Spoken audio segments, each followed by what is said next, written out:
अस्सलामुअलैकुम रहमतुल्लाह। Chemistry sciences में खुशामदीद। ये सवाल मुझे व्हाट्सएप पे मौसूल हुआ कि कार्बन डाइऑक्साइड के अंदर हाइब्रिडाइजेशन कैसे काम करती है। तो चलें इसको हल करते हैं। इसमें हम देखते हैं सबसे पहले अकॉर्डिंग टू लीविस मॉडल कि कार्बन डाइऑक्साइड में कार्बन और ऑक्सीजन के दरमियान दो डबल बॉन्ड एग्जिस्ट करते हैं। तो इन डबल बॉन्ड की तरतीब से हम ये देख सकते हैं कि इसमें हाइब्रिडाइजेशन की कौन सी टाइप है। हम जानते हैं कि कार्बन तीन तरह की हाइब्रिडाइजेशन रखती है, sp, sp2 और sp3। और इन तीनों टाइप में फर्क करने का जो फॉर्मूला है वो हम पिछली एक वीडियो में बात कर चुके हैं। उसमें यह है कि हमें number of pi bond count करने हैं।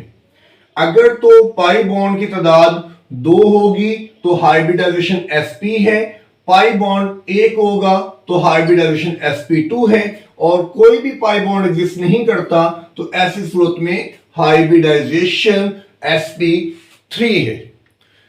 तो नोट करें यहां डबल बॉन्ड क्या मतलब, इसमें एक सिग्मा है और यहां भी एक बॉन्ड सिग्मा है, और दूसरा जो बॉन्ड है वो पाई बॉन्ड है, और इसी तरह यहां पे भी जो दूसरा बॉन्ड है वो पाई बॉन्ड है। तो हम देखते हैं कि कार्बन डाइऑक्साइड के अंदर 2 सिग्मा बॉन्ड हैं और 2 ही पाई बॉन्ड है। तो सिग्मा बॉन्ड का नंबर जो है वो मैटर नहीं करता।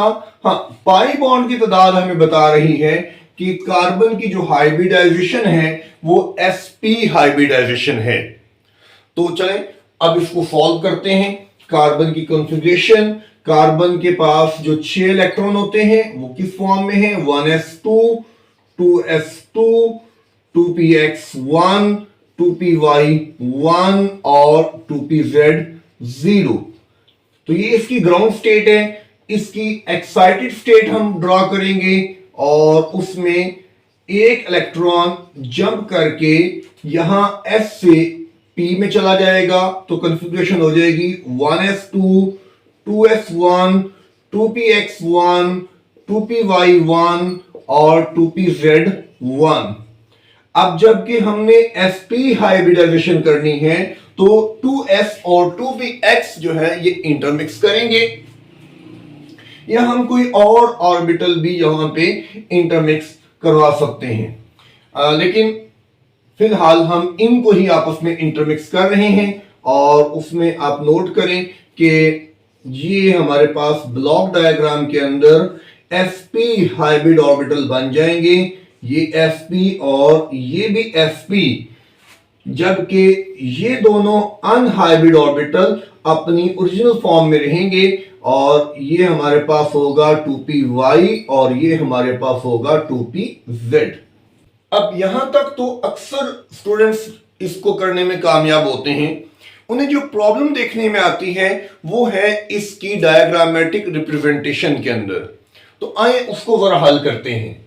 हम देखते हैं कि कार्बन का जो एटम है जब ये अपनी हाइब्रिड स्टेट में जा रहा है तो ये आपने इसको जो है वो सर्कल कर दिया ताकि हमें हाइब्रिड ऑर्बिटल का सिर्फ और सिर्फ लार्जर लोब रिप्रेजेंट करना पड़े, हमें स्मॉलर लोब रिप्रेजेंट ना करना पड़े।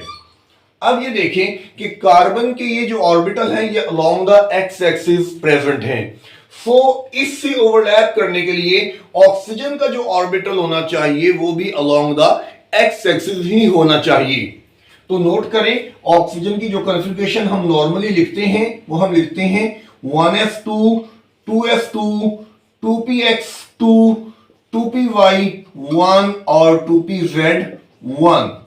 तो यहां इस बात को जहन में रखते हुए कि कार्बन ने अलोंग द एक्स एक्सिस अपने हाइब्रिड ऑर्बिटल बनाए हैं और उससे ओवरलैप करने के लिए ऑक्सीजन का ऑर्बिटल भी अलोंग द एक्स एक्सिस होना चाहिए। हम क्या करेंगे, इस तरतीब को थोड़ा सा इस अंदाज में कर देंगे कि Z के ऊपर 2 इलेक्ट्रॉन और px के ऊपर 1 इलेक्ट्रॉन।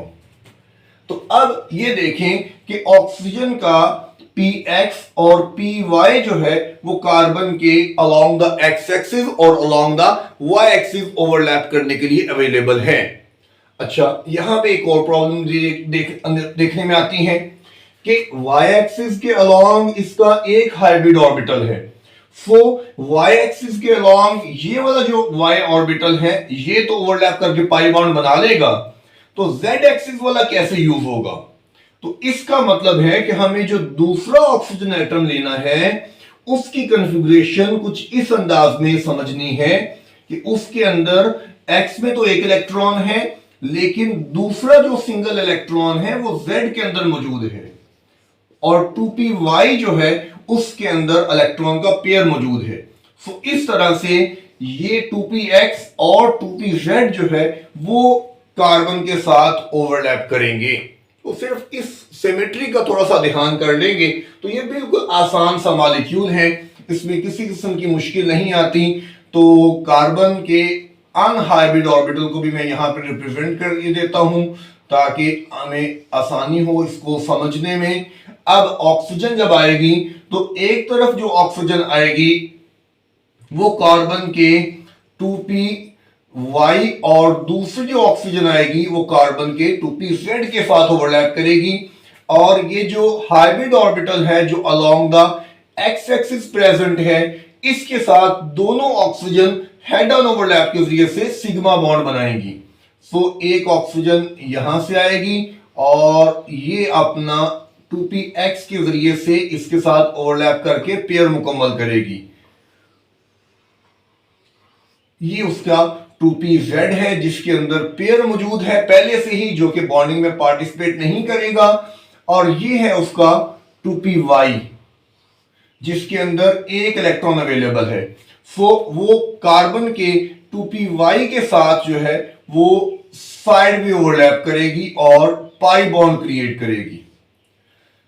तो इस तरह से एक जो पाई बॉन्ड बनेगा वो बन जाएगा बिटवीन कार्बन एंड ऑक्सीजन।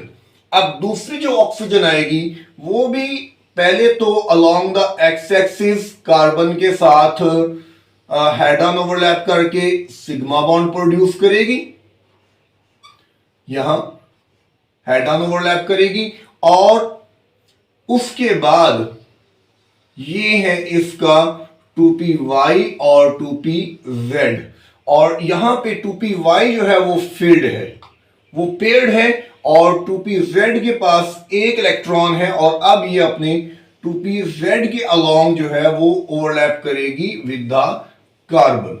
सो यहां दो पाई बॉन्ड बनते हैं, लेकिन पाई बॉन्ड की ओरिएंटेशन वेरी करती है, डिफर करती है।